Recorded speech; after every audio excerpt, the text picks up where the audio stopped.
The interpretive reader's goal is to enthrall the audience with a story that the audience isn't even aware of the reader. The reader makes the story come alive. Help me welcome Arlinda Smith with St. Francis of Assisi. St. Francis of Assisi, Arlinda Smith.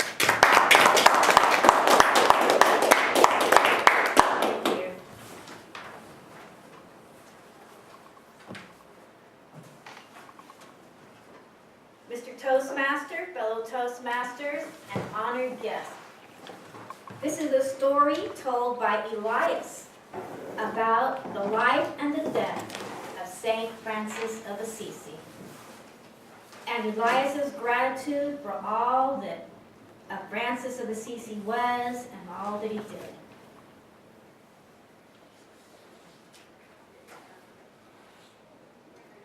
While a brother and the head of the order established by St. Francis, I, Elias Cortona, came to know this dynamic yet gentle man quite intimately.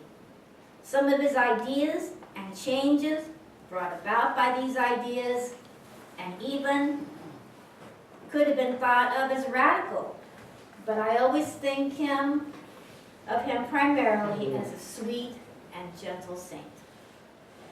However, people who consider St. Francis a radical may have a point, because as clearly as I can define radical, it is one who causes a complete change through violent or extraordinary means. Francis used the immense powers of love to achieve his goal. Love could be considered an extraordinary way of instigating and carrying through a revolution. After a period of wealth and debauchery, Francis gave himself completely into the hands of God and Our Lady of Poverty. In our time, his wealth is considered important, even by some of the members of the church. Francis' beliefs were quite contrary to what is now almost a worship of money. With the last money that Francis had, he bought stone to rebuild the chapel of Our Lady of Angels, or as it was called, the Little Portion. He had been commanded by God to build up his church, and in the literal sense, as Francis took it, it meant to build up the chapel. So the fallen walls were strengthened with mortar and bricks with the loving hands of Francis himself. And building of the chapel was not the only thing that Francis did, because he loved the lepers. The love was so intense, he would cleanse the lepers with his own hands and take them food and dressings for their bleeding sores once or twice a day. Now the townspeople thought this was a little crazy. You know, Francis being so subservient to these unfortunate lepers. But after a while, some people began to realize that life with Francis was a kind of life that they themselves wanted to lead.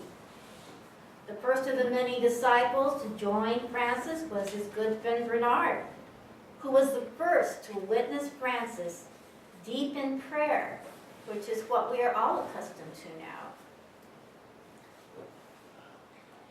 The work on the chapel now finished, Francis began preaching in churches and on the streets, and he changed the lives of thousands of people.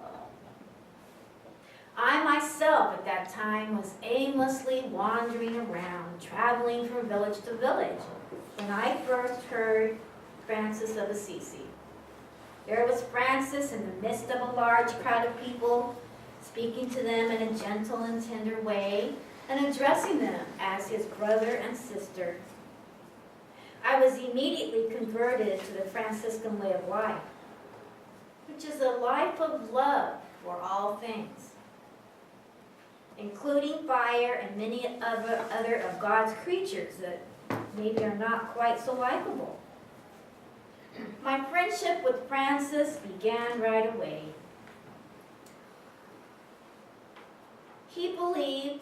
the Franciscan brothers believed, to just live on enough to sustain themselves.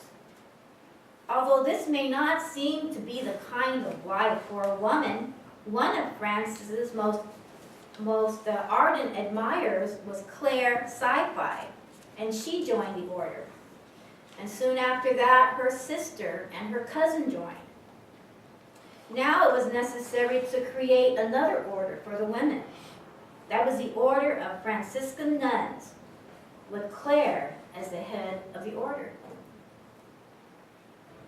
Now Francis preached in a town square or by the roadside or in a church.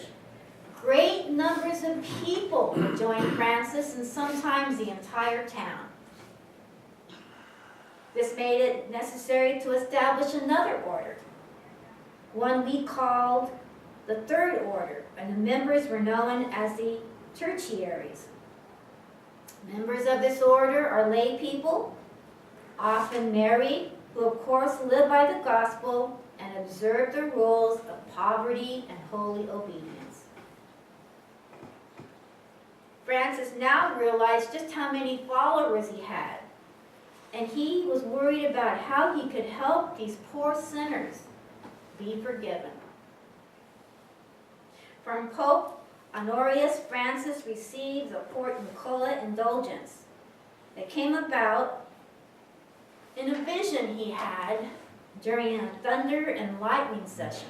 During this session, God, Jesus, and Mary appeared to him. And God asked him what he wished him to do for the poor sinners here on earth. Always thinking of others, Francis said they would enter a chapel, and after a good confession, they would be forgiven for their sins. And God said yes. And the next day he took it to the Pope, and the Pope said yes, but we are also going to add all those who visit the church on one certain day of each year would also be absolved of their sins. So Francis was given what he'd been praying for, the forgiveness of the sins of mankind. Many of the scholars, now brothers, felt a growing need for the system of education for the less learned brethren. They were saying the order was too large to keep separate, and they needed the order to walk and live among men so that they could tell the men their story. Well, Francis didn't know what to think about that at first. But finally he agreed, and he agreed to go to one of these missions himself, to Egypt. It was feared that if he went into the Moorish camp talking about Jesus, he would be killed. But he spoke so lovingly of Jesus, the Sultan asked him to stay for several days. But he became sick, attacks of fever, could no longer stand or kneel. So I took Francis to a little house, although Francis insisted on sleeping in the shed. By summer, Brother Peter had died, and I was made the head of the Franciscan order. I knew how much the simplicity, poverty, and humility of the order meant to Francis, and I was troubled at the number of changes that were sought. But Francis seemed to have lost the will to fight against all of these things. Then when I wrote to him about the guilt, he just wrote back and saying, "Don't worry about it." However, Francis was soon to be compensated for his sufferings, and he found great joy. Because on Mount Alverna on Good Friday, Francis received the stigmata from Jesus himself. As Francis knelt, it seemed as if the heavens opened up and a great stream of light and stars came falling down. A fiery figure of Christ on the cross flashed from heaven and rested on the rocks in front of Francis. Then suddenly streams of fire and blood shot from his wounds, and pierced the hands and the feet of Francis with nails, and in his heart was a lance. Francis uttered a mighty shout of joy and pain, and the fiery image immersed itself into his body, as into a mirrored reflection of God itself, and all of its love and beauty and grief. Then he fell down unconscious on the ground. Near the end of the next winter, Francis became again very sick and half blind. He suffered a severe loss of blood. I commanded him to go to Riti, where he had good doctors who could take care of him. I took him to Riti, but on the way he became violently sick. So I had to take him to Nurse Claire at St. Damien's to nurse him before I could take him further. There he composed the Canticle to Creatures, which praises God and everything that God created.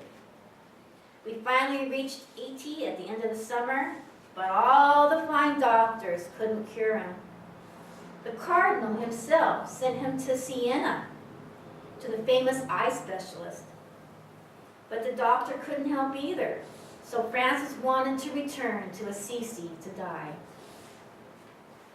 Yesterday, when I sent word to Assisi that Francis lay dying, all the people came and ran to see him. He wished to be laid naked on the ground where he could die peacefully. We threw ashes over his body, and we sang the canticle to the creatures to him, and Francis sang that hymn to the world as the last thing he did. And as he died, hundreds of larks began to fly up into the sky as if they were carrying his soul to heaven. I assure that no one knew him, ever considered Francis a radical revolutionary, because he was so gentle and sweet and loving. And most people associate a radical revolutionary with a violent person. However, including in the definition of radical is the word extraordinary. And one can't deny that Francis changed our world by extraordinary means. Signed, Elias of God of Cortona and the Order of the Franciscan Brotherhood.